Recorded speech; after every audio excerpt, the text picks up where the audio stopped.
So Joe Biden's the guy, man. He's the new nominee. He's gonna go on to take on Donald Trump, and that's what it is.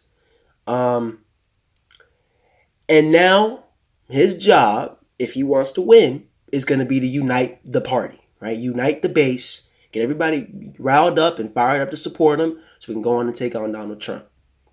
And to do that, he's gonna have to heal the wounds of this primary. The fact is, 40% of the party did not support him ultimately, and that's the progressive left. So he has to make inroads with the progressive left. He realizes that, and this is his attempt now. He just released his little attempt. This is it. It's pathetic. So we're gonna get into it, man. He tweeted out this. He said, "We have to do more to ease the economic burden on working people. So today, I'm adopting 2 new policies to help deliver relief. As president, I will." Here's the 2. He's going to lower the Medicare cap from 65, a whopping 65 years of age, down to age 60. Okay. He's going to forgive student loan debt for low-income and middle-class families. Okay. Guys, that's pathetic. No, like that's pathetic. It's not even Medicare for all. It's not even universal student loan debt forgiveness. It's already a concession, right? It's already a concession. And you know what's crazy? Hillary Clinton, her plan was more progressive than Joe Biden's. She wanted to drop the Medicare cap age from 65 down to 55. Joe couldn't even reach that. That's how little they care about you. And listen, man, before I get into all the other tweets that he sent out and all the other attempts, the pathetic attempts he tried to reach out to us, I just want to say this. Talk is cheap from Joe Biden because his actions have spoken far louder than his words. He has a disastrous record, disastrous votes, disastrous decisions in the White House, and corruption even today in his campaign, but also for 40 years of his political career. He's a corporatist. He's a neoliberal corporatist who's corrupt. That's exactly what he is. And he's shown that over the course of his career. So in order for us to trust him and now say, okay, I'm going to vote for Joe Biden, you're going to have to earn that vote. You're going to have to earn our trust. And so the talk is cheap. Any promise you make is cheap. But even the promise was ass. So, okay. Let's read on here. Let's give him another chance. And to Bernie's supporters, I know that I need to earn your votes. And I know that might take time. But I want you to know that I see you. I hear you, and I understand the urgency of this moment. I hope you'll join us. You're more than welcome. You're needed. Alright, so I decided to give him even more chances. So I clicked on an article that he published in Medium. It was a letter directed to Bernie supporters talking about Bernie and his movement. I want you to just see the pandering. I want you to see the fakeness. Just see how just disgusting it is. But we also want you to know, I'll be reaching out to you. You will be heard by me. Get this. As you say, not me, us. Oh my God, that is so disgusting. Together we will defeat Donald Trump. And when we do that, we'll not only do the hard work of rebuilding this nation, we'll transform it. I want you all to see what he's doing. So behind closed doors, he'll tell Wall Street fundraisers and he'll tell the billionaires, nothing will fundamentally change. Direct quote from a Joe Biden billionaire fundraiser. But then to us, he'll completely flip the script. We're gonna transform this nation. Not me, us. But the only little political policy promise he can make was decreasing the Medicare cap from 65 to 60. This shows how little they care about the left. They view us as little pests, bro. They don't respect us. This is incredibly disrespectful. This is pathetic and it's disgusting. In order to bridge the gap, in order to win the election, you have to unify the party. But in order to do that, you have to show that we can trust you. You have to earn our vote.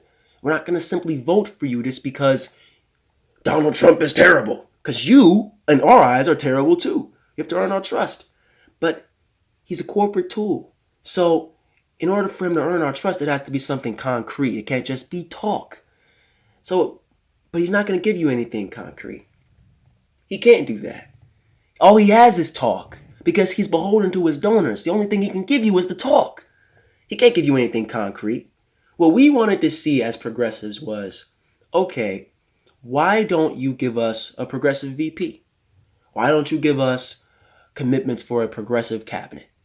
Why don't you, okay, if you can't do that, why don't you denounce corporate money? Stop going to the billionaire fundraisers.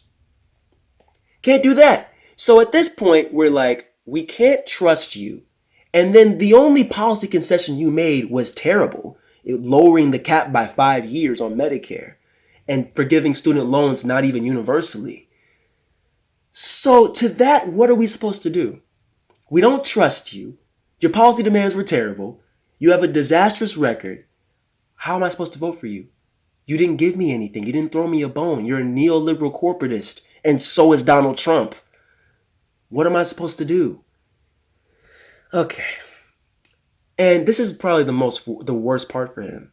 He doesn't realize this. The Democratic Party establishment, they even don't realize this or would rather not make concessions to the progressives and just lose. Either way, they're making the same mistake. They're doing it over and over and over again. And it's a broken record. It's insane to me. They did this with Hillary Clinton, right? They didn't make concessions to the left. They didn't unite the party. They didn't actually meet us halfway. They didn't give us something concrete, something that we can trust you on. Instead, they just threw us to the side and threw us a middle finger. And that's why they lost. And Joe Biden's making the same exact mistake. New poll came out today saying that under age 35 nationally, Joe Biden is tied with Trump. With young voters, Joe Biden is tied with Trump. I cannot stress to you how disastrous that is. That's the base. That's your base, Democrats. We're the most progressive generation in American history. You can't lose us. If you lose us, you're done. If you lose us, you're done. And we are what creates the left. The young people are the base of the left and still the base of the Democratic Party. So if you can't get us into the fold, you're going to lose. Obama, he won because he had a young voter base. And you're not Obama, Joe. You're not Obama. You're not black. You're not good looking. You're not an amazing public speaker. You don't have any of those things going for you. You're not Obama. You're going to lose if you can't turn out young voters. Democrats don't lose young voters. Joe Biden's about to lose young voters.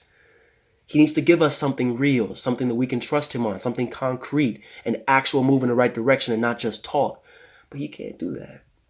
Of course he can't do that. So here's what's going to happen. It's going to be Hillary all over again, and he's most likely going to lose this election.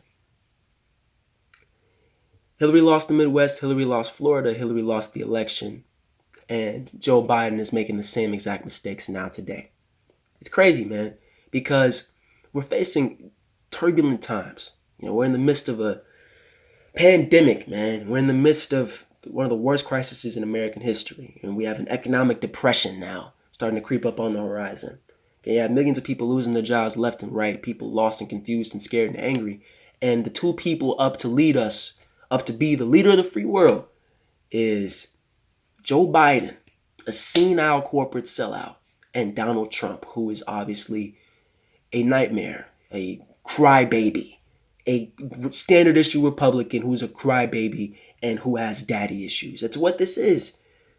And again, man, the only way to create real change now, it's becoming abundantly clear what that is. It's to take the action to the streets, to stop the talk. I'm talking directly to progressives and anybody who cares about the issues that we care about. Economic populism, living wage, tuition-free college, Medicare for all. You want to untip the scales of power in this country. You got to take the action to the streets. You got to protest. You got to mobilize. Because it is clear that at the ballot box, that's not the way we're going to create change, at least not in this election. Yeah, we ride it.